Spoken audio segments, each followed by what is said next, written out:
Janasena party 4వ విడత క్రియాశీలక సభ్యత్వ నమోదు ప్రక్రియ పండగ వాతావరణంలో అనకాపల్లి నియోజకవర్గంలో ప్రారంభమైంది. మాజీ మంత్రి అనకాపల్లి శాసనసభ్యులు కొణతాల రామకృష్ణ ఆధ్వర్యంలో స్థానిక పార్క్ సెంటర్ దగ్గర గల శ్రీ గౌరీ సేవా సంఘం వారి కొణతాల సుబ్రహ్మణ్యం కళ్యాణ మండపంలో సభ్యత్వ నమోదు ప్రారంభోత్సవ సమావేశం ఏర్పాటు చేశారు. ఈ సందర్భంగా కొణతాల రామకృష్ణ మాట్లాడుతూ జనసేన పార్టీ క్రియాశీలక సభ్యత్వ నమోదు ప్రక్రియ నియోజకవర్గంలో ఈ 10 రోజులు ఒక పండగ వాతావరణంలో జరగాలని పిలుపునిచ్చారు. రాష్ట్రంలోని అత్యధిక సభ్యత్వ నమోదును అనకాపల్లి నియోజకవర్గంలోనే చేయాలని జన సైనికులందరికీ ఆయన పిలుపునివ్వడం జరిగింది.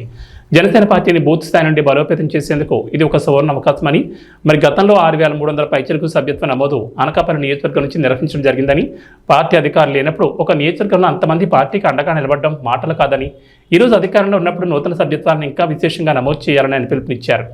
35 లక్షల రూపాయలు గతంలో సభ్యత్వం ద్వారా జనసేన పార్టీకి అందజేస్తే ఇప్పటికే అనకాపల్లి నియోజకవర్గంలో సభ్యత్వ నమోదు ద్వారా వచ్చే బీమా నగదు 65 లక్షల రూపాయలు కేవలం అనకాపల్లి నియోజకవర్గానికి మాత్రమే వచ్చిందని ఆయన తెలిపారు.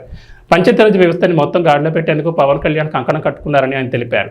ప్రతి గ్రామంలో పక్కా రోడ్లు, తాగునీటి అవసరాలు, గ్రామ అభివృద్ధి అంతా చేసే బాధ్యత మాదని ఆయన హామీ ఇచ్చారు.